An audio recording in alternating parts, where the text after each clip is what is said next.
Hi everyone, welcome to Lulu Creations. This is my very first speed build. I'm so excited. I don't know what I'm going to talk about the entire time, but hopefully I don't bore you guys.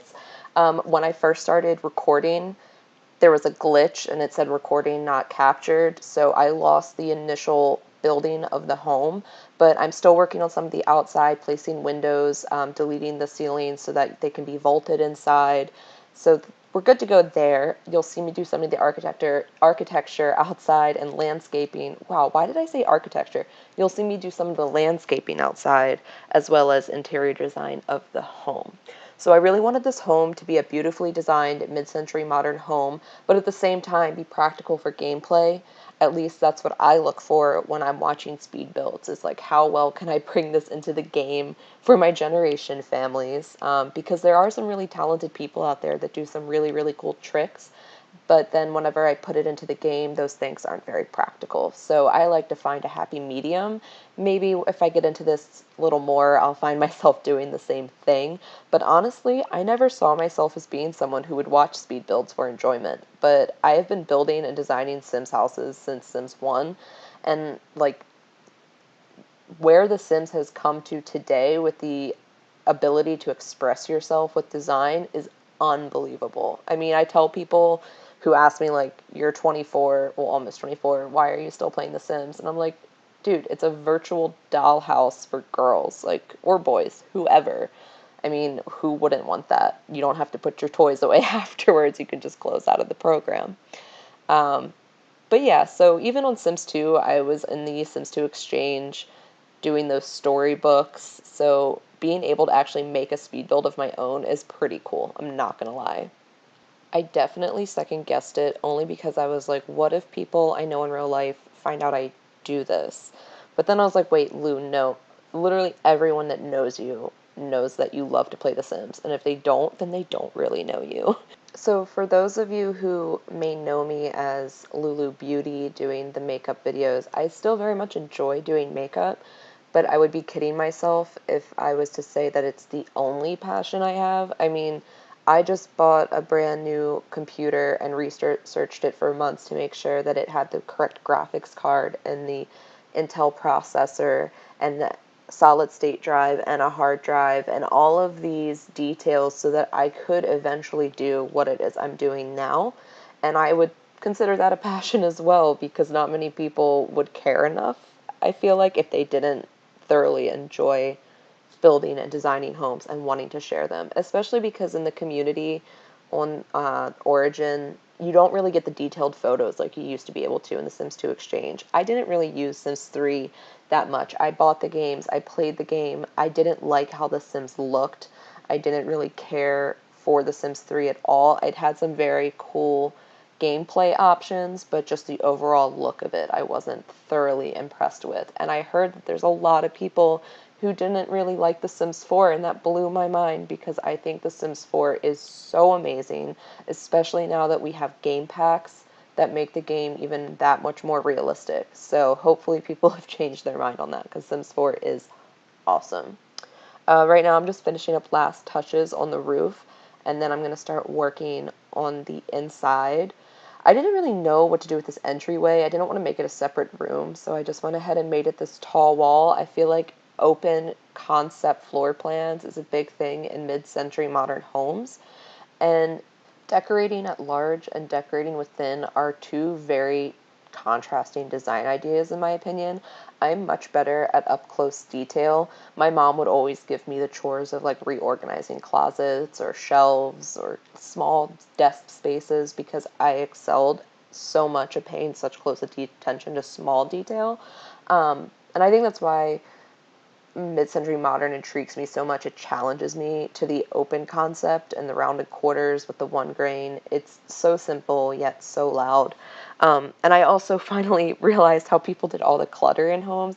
I didn't want to do too much clutter in this home only because it would take away from the beauty of what the design is, but like I said earlier, I wanted it to be practical for gameplay, especially for people like myself who do generation families, so I wanted to make it look like it was lived in. So there will be a few touches here and there of a family aspect, but for the most part, oh my gosh, this coffee pot. I had enough of this coffee pot and just ended up deleting it. But for the most part, it's all about the design and the flow of the design. I noticed that with some mid-century homes I see, there's always this white with a bunch of, like, white walls with hardwood floors and a bunch of plants, like green contrasting plants. But another aspect of mid-century modern, especially if you go back into like the 50s and the 60s, it wasn't white walls. It was like bringing the outside inside and not being able to really see the difference, you know?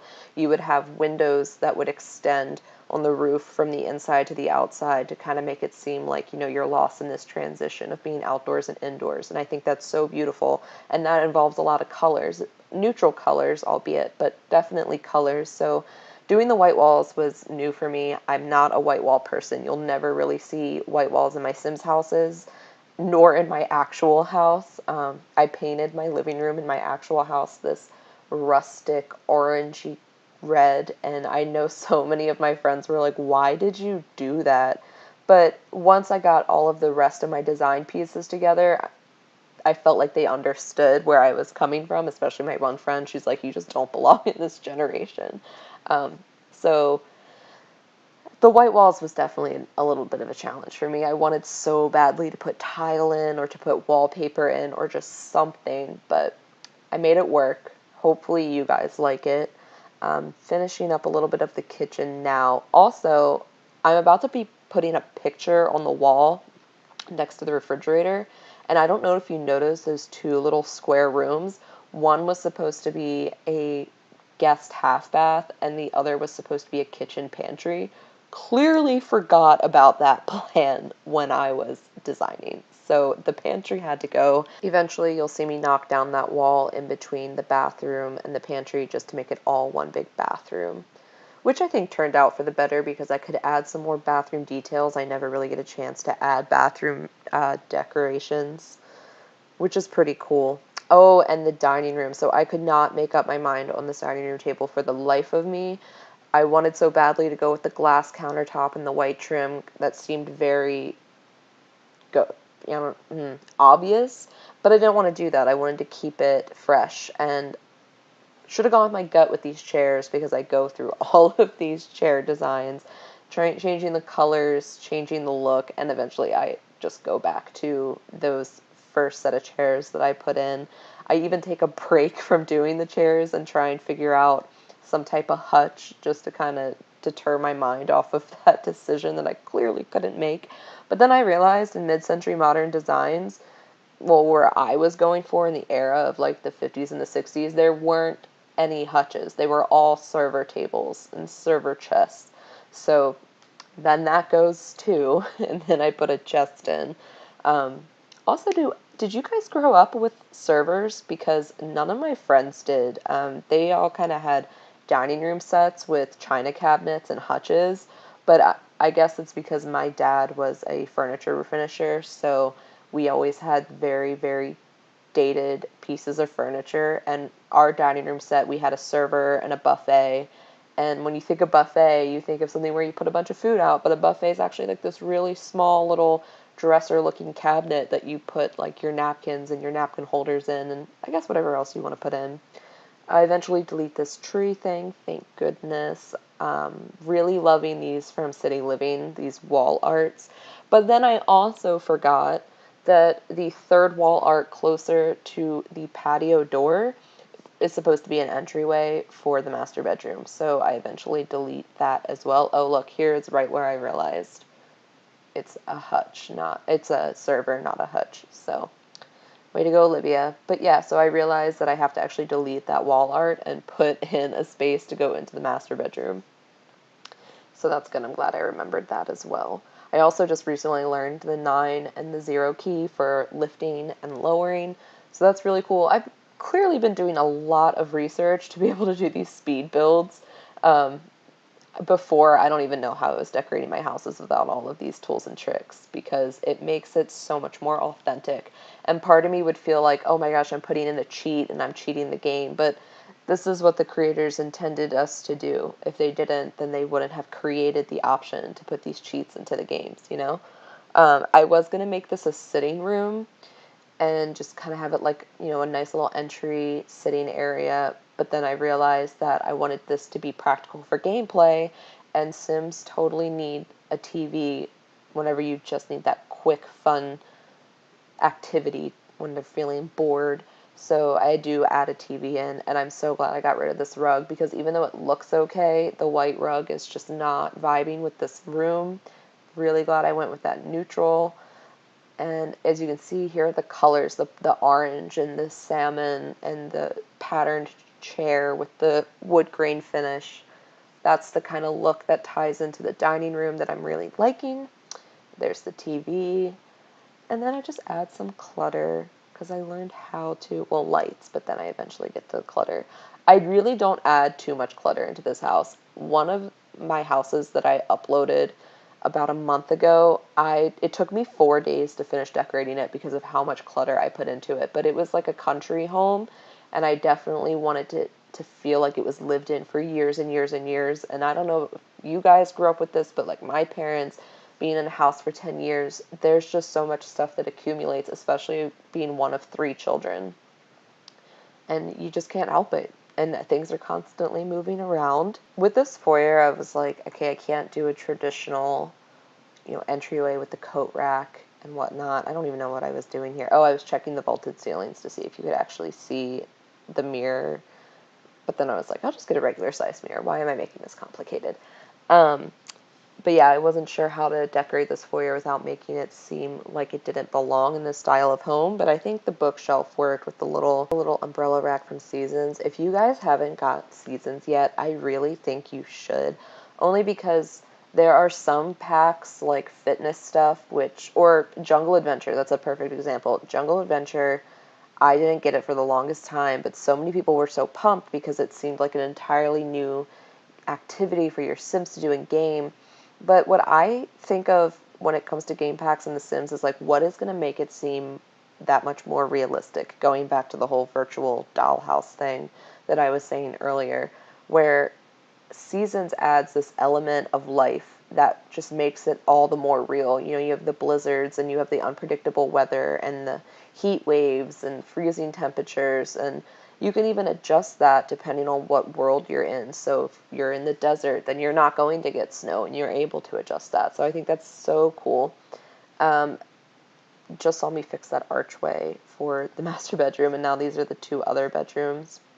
I kind of bounce around on what room I'm going to work on next, because for me, doing these designs, I kind of get stuck, and I'm like, okay, where do I move to next? I feel like I have to get this done, get this done, get this done. So hopefully over time it gets easier. And also that wallpaper, I've been digging that wallpaper. I got Glamour Stuff not too long ago and felt like smacking myself for not doing it sooner, because it has that historical element, and y'all know how I feel about history and taking a step back in time, if you haven't picked up on it yet from what I talked about earlier, but I loves it. This is going to be the laundry room, so another pack. That's another great example. There was this girl on Facebook. I deactivated my Facebook, and I'm pretty sure she was one of the reasons. But there was this girl on Facebook who was like talking about how Laundry Day was the most idiotic game pack that could have came about. And I'm sitting there reading her comment, like, you were clearly not a Sims player, because if you were, you would understand that laundry stuff and Laundry Day is the coolest expansion pack ever. Okay, because that's another room you can add to your house to make it all the more realistic. But to each their own, not trying to be a hater or anything. But yeah, I did deactivate my Facebook, and it's been pretty great. I did that right before I graduated high school, which is back in like 2012, because I felt like if people couldn't reach me on Facebook, they would be forced to actually talk to me in person. And then once I got into college, I realized it's nice to have to connect with family, especially because I moved out right at 18. So I was like, this would be really nice to have to stay in touch with my parents. I know they miss me, blah, blah, blah. But now I'm to this point where we have a family group chat. If there's anything I need to update, I just send it to the family group chat. So I actually deactivated my Facebook again, and I'm probably not going to reactivate it until my wedding, so I can just bombard everyone with my wedding photos, because that's obviously what Facebook is for, right? So now I'm working on this little study. This was also a challenge for me because when it comes to studies, I'm very traditional. Like, I need to have a little couch to read on, and the computer, and the matching computer desk chair, and some neutral colors and warm colors to, like, focus in on. But here I was like, no, we're going to go with these pops of color again. And some of these I've never used before, and I really, really liked how they turned out. I really don't think I could do this if my fiance was home because he would just be making me laugh the whole time. So I also think that going forward, this is going to be something I have to do split up because since this is my first time doing this, I started at 11 a.m. with building and finished around like 2 or 3. So it took me like 4 hours to build. And then I went straight into editing. I was so excited. So it's now like 9:30 at night, and I feel like next time I will have to record earlier in the week and then, edit on the weekends when I'm not at work. Also, this is the first time I used that star mirror. I always thought it was very, very cheesy, but I really like how it came out with this bathroom. I think it really tied it all together. The yellow and the black and the beige. And then I finally, for the first time ever, put a trash can in the bathroom. Why didn't that occur to me before? I don't know. But I was like, wow, okay, yeah, we need a waste bin in this bathroom. And this rug, I thought when I was watching this that I went with another rug, but I'm really glad that I changed the color and went with what I went with. Okay, cool. So the bedroom, I was getting really sick and tired of the white, as I said previously. It's a definite challenge for me, okay? And I ended up going, what am I doing? Oh, I was adding that little bar cart because that's so mid-century modern, you know what I mean? So I started out with like the white and the black, and then I started to think how in my house, I paint my bedroom a color, and when I was younger, I painted my bedroom a color, and I just don't think the Sims that live in this house are going to be one of those people that would keep all the bedrooms white. So I really actually channeled a friend of mine who is pretty sleek with her designs, and she has like a mauve beauty room and white accented furniture. I went with black here, but like she loves the white with the fur throws, the white fur throws and the silver accents. And like, let me just put it this way. If there was ever a biopic made about this friend's life, the intro song would most definitely be Fergie's Glamorous, okay? So that's what I went with for this room. Also, I read in one of the updates that the makeup table now allows you to do makeup.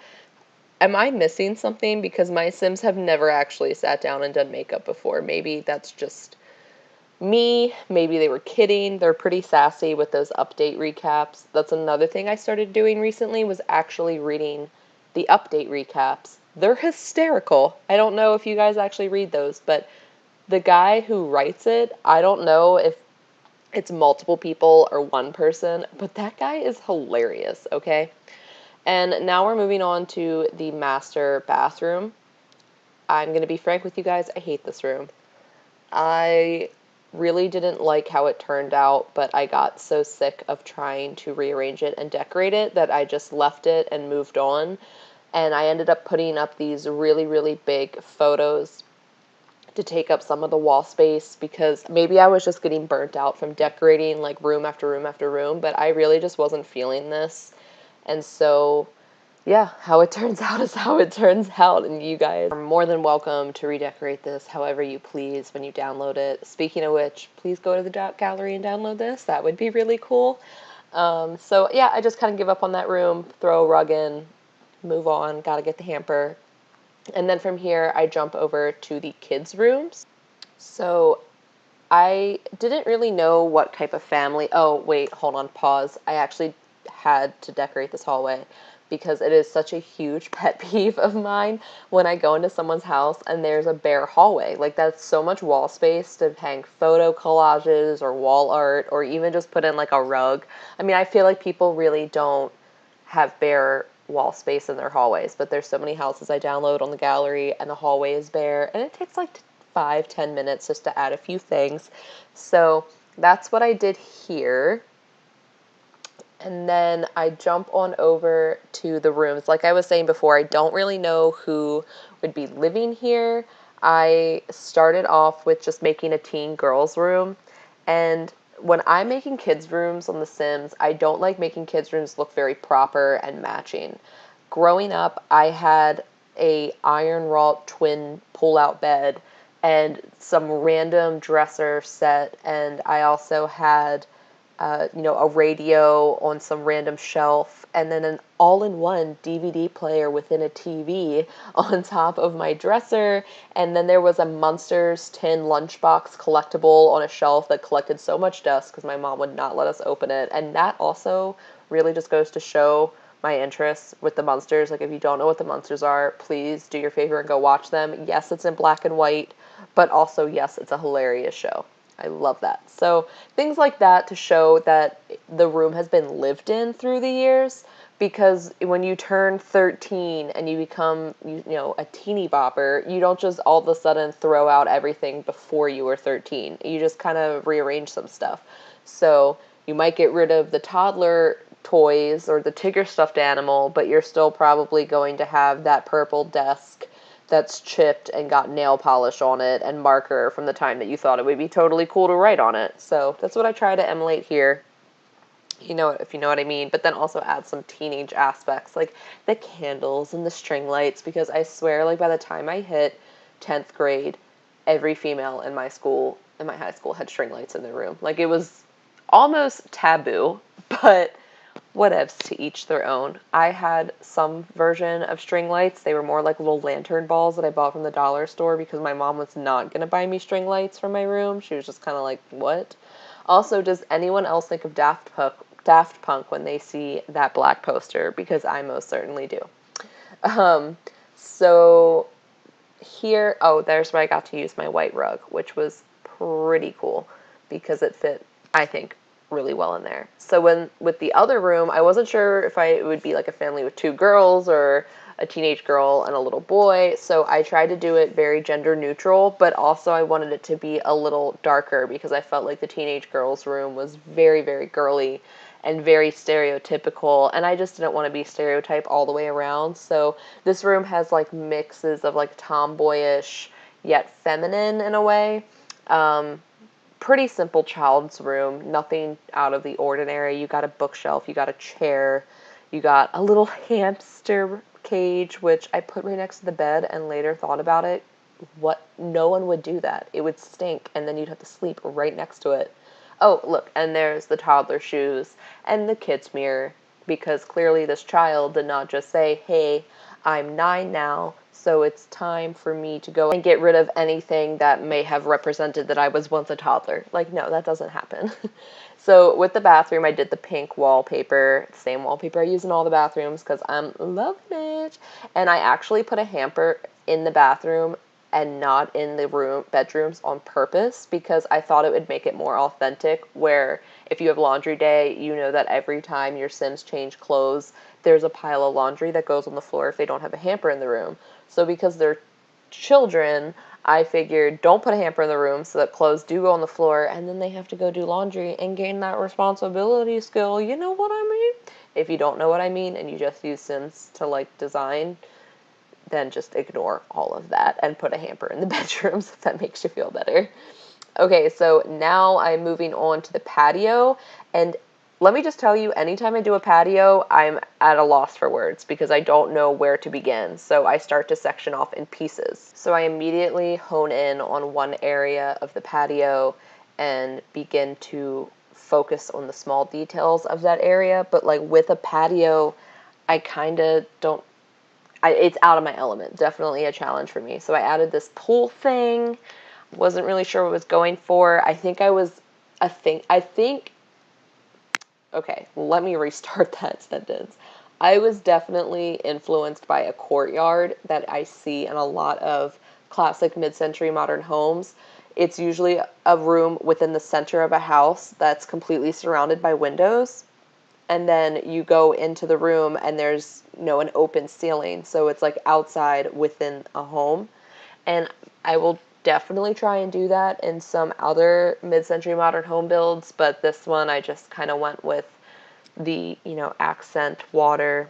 Sims will probably still jump in it if it's hot enough, But I definitely want that in my house one day. So my fiance and I bought our first home a little over a year ago, and I've been decorating it as if it was a mid-century modern home. Not very successfully because I'm also broke, but I think for the most part it gets the point across. I just hope that when we go to buy our next home, I can actually go for a classic mid-century modern home, because that would be awesome.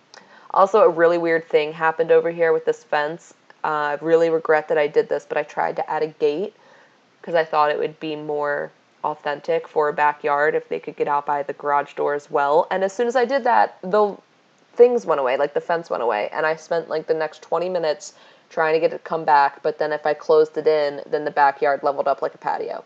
So, gave up on that for a little bit and went back to the patio because, same thing with the dining room. As soon as I get frustrated, I'm like, okay, let me go focus on something else, and then I will come back and address this.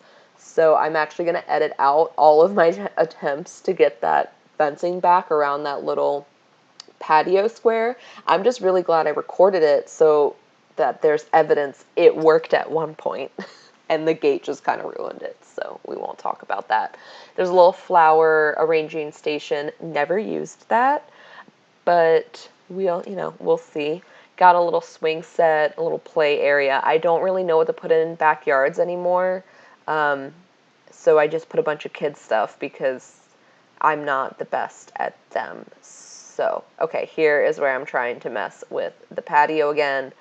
Maybe I'll just leave it in there so you guys can see the struggle that I went through, because I almost quit like 4 times because I was like, okay, this is ridiculous. I'm done. See, I moved away from it again. I was like, let me just finish the landscaping and then I'll come back to this. So to combat the Great Gate Disaster of 2018, I threw some hedges in there and called it a day. So this video is getting ready to wrap up and move to screenshots. So I just want to thank you guys for watching, and please subscribe. Okay, bye.